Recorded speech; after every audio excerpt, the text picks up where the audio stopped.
Assalamualaikum warahmatullahi wabarakatuh. Halo semuanya, hari ini aku akan bikin video perkenalan dan juga tanya jawab. Jadi ini sebagai janji, kalau misalnya subscribersnya sudah mencapai angka 10.000, aku akan bikin sesi tanya jawab. Jadi makasih banget buat semua teman-teman yang udah subscribe ke YouTube channel aku. Dan waktu itu aku announcementnya bikinnya di Instagram. In total ada 133 pertanyaan yang aku terima. Jadi kayaknya nggak mungkin banget kalau misalnya aku harus jawab 133 pertanyaan di satu video. Jadi mungkin ini videonya akan terbagi dua sesi sih, dua sesi tanya jawab kayak gitu. Jadi seperti yang kalian tahu, nama aku adalah Adin Lubis. Itu nama yang dikenal orang, itu jadi kayak nickname lah. Tapi nama panjang aku sama kayak nama YouTube channel ini, Filza Adin Lubis. Dan aku aslinya Medan, lahirnya tanggal 19 April 1994. Jadi ya aku masih 23 tahun. Waktu itu menikah di umur 22 tahun. Nah, berkaitan soal umur nih, banyak banget yang nanya. Karena mungkin aku masih muda, tapi kok udah nikah, terus sempet pernah kuliah nggak sih, gimana sih, segala macem. Jadi ya, alhamdulillah waktu itu aku setelah lulus SMA langsung kuliah di Universitas Sumatera Utara. Jadi kuliahnya di Fakultas Ilmu Sosial dan Ilmu Politik, jurusan Ilmu Komunikasi, konsentrasi jurnalistik. Alhamdulillah waktu itu aku sekitar 3,5 tahun udah lulus S1. Jadi setelah lulus terus aku sempat kerja di Bandara Kuala Namu sebagai customer service mobile. Terus ya udah merantau lah ke Jakarta setelah itu. Jadi kerjaan aku pertama yang benar-benar berhubungan sama kuliahku adalah menjadi PA di Trans TV. PA itu adalah production assistant atau asisten produksi. Tapi kerjanya di balik layar, sedangkan sebenarnya cita-citaku adalah berada di depan layar. Pengennya jadi reporter, terus pengen jadi presenter jalan-jalan gitu biar bisa keliling dunia gratis. Tapi ya rezekinya nggak di situ gitu. Ya udah sebelumnya, tapi aku emang udah pernah magang di Trans TV sekitar 2 atau 3 bulan waktu itu sebelum lulus kuliah. Jadi dari situlah mulai minat di dunia jurnalistiknya semakin berkembang. Dari situ aku belajar banyak lah. Dan waktu itu aku di news, di reportase, tapi dia segmen khusus, jadi lebih kayak berita-berita feature. Nah, pas kerja jadi PA di Trans TV, yang dikerjakan itu di balik layar, schedule atau rundown soal berita yang akan tayang.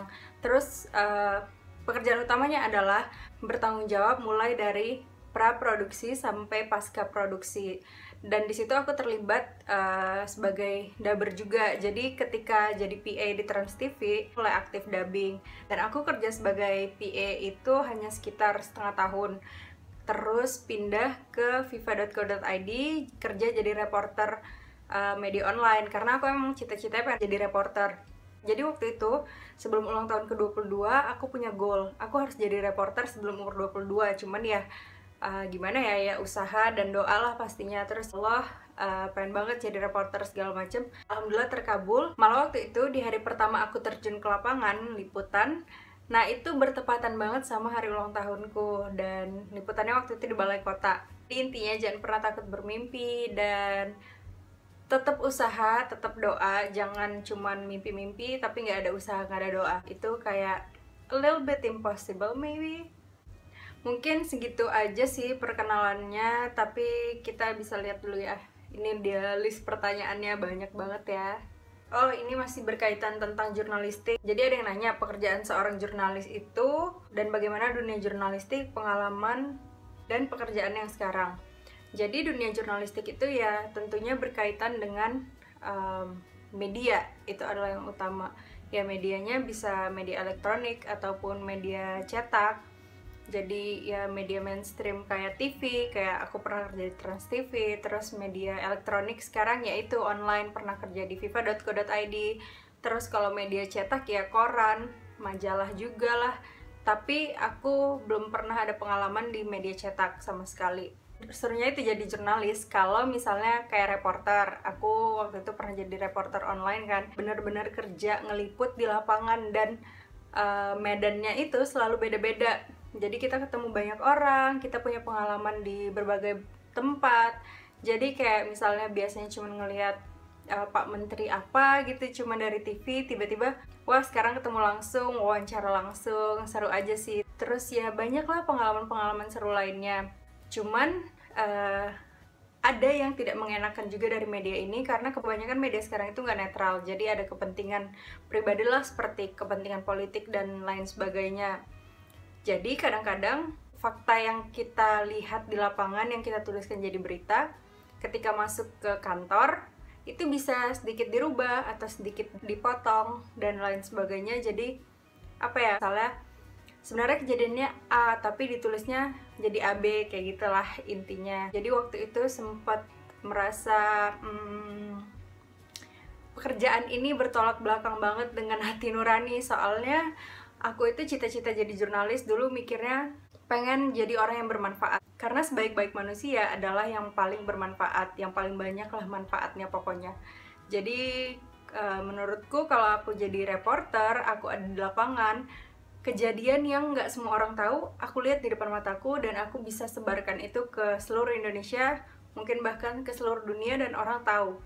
Tapi justru karena itu juga kayak sekarang, I still consider myself as a journalist, karena aku kadang-kadang masih ngirim video mungkin ke NetCJ kayak gitu, dan aku masih aktif kasih informasi-informasi ya melalui YouTube channel ini gitu. Jadi aku pengennya skill dan ilmu yang aku dapetin selama menjadi jurnalis tetap aku pergunakan, dan aku pengen tetap produktif meskipun sekarang cuman ibu rumah tangga, tapi gimana caranya supaya produktif, tetap bisa kasih informasi ke orang. Dan alhamdulillah dari YouTube ini juga bisa menghasilkan kok kayak gitu. Tapi yang penting kalau niatnya memang ingin berbagi informasi, jangan money oriented. Jadi jangan mikirnya tuh melulu nge-YouTube yuk supaya dapet duit, kayak gitulah intinya.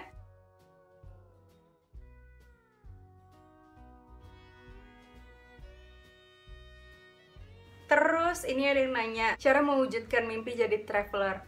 Jadi dari SMA aku udah pengen banget keliling dunia. Terus waktu itu mulai dari SMA lah, sebenarnya dari kecil sih orang tua aku udah sering bawa jalan-jalan kemana-mana. Tapi waktu SMA itu baru mulai ngerti dan baru mulai pengen tahu ketika jalan-jalan itu kita ngapain, apa yang dilihat, tujuannya apa, segala macem. Jadi kita tuh mulai jalan-jalannya bareng keluargaku.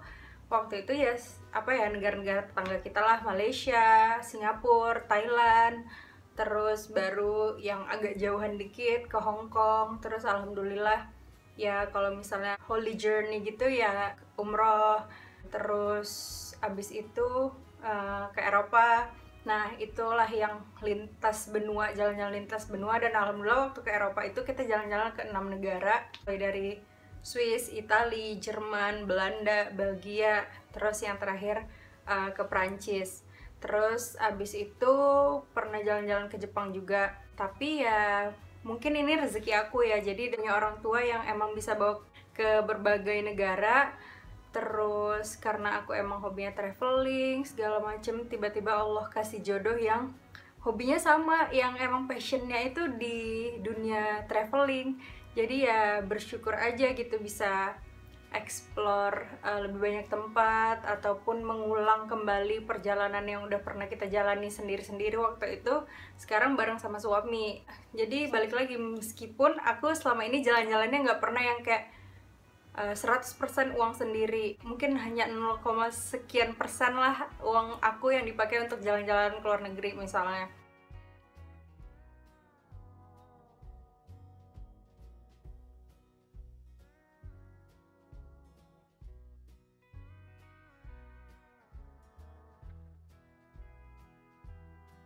Terus ini ada yang nanya traveling pertama kali bareng suami.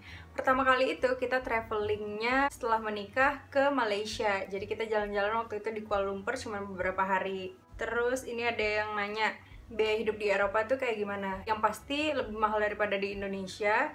Tapi yang paling mahal banget itu yang kerasa adalah tempat tinggal, transportasi, bensin, kayak gitu-gitu. Tapi kalau naik transportasi umum sebenarnya nggak terlalu mahal, dan enaknya itu hidup di Eropa, kalaupun misalnya ngerasa kita nggak mau ngeluarin duit nih buat transportasi umum, dan kita punya banyak waktu, kita bisa jalan karena nggak ada polusi, jalanannya bersih, trotoarnya besar buat pejalan kaki. Terus alternatif lainnya bisa naik sepeda, tinggal mengeluarkan uang untuk beli sepeda, ya kayak gitulah intinya.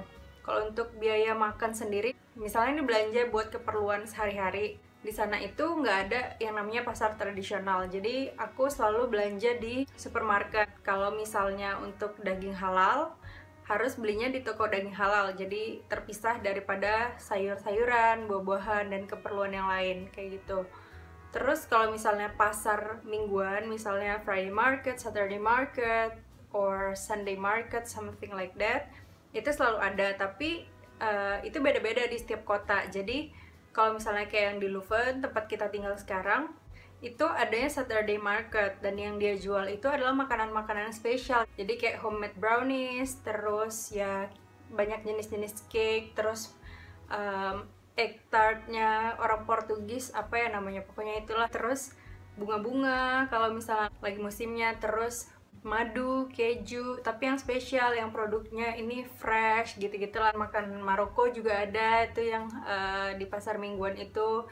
Nanti dia jualnya juga yang olive, itu zaitun yang fresh. Jadi kan biasanya kalau beli di supermarket tuh selalu yang botolan, kalau ini dia fresh. Tapi yang di pasar mingguan itu harganya biasanya mahal. Ada sih kayak di Brussels itu dia Friday market, yang dia jual itu ikan-ikan segar, seafood segala macem. Nah itu aku belum pernah ke situ, itu aku taunya dari temenku. Itu katanya harganya lumayan murah karena itu fresh. Beda ya kalau di supermarket kan kebanyakan dia yang udah frozen. Mungkin sampai di sini dulu ya video perkenalan dan tanya jawab kita hari ini. Sampai ketemu di video selanjutnya ya. Terima kasih udah nonton semuanya. Sekali lagi terima kasih untuk semua teman-teman yang udah subscribe ke YouTube channel aku. Dadah!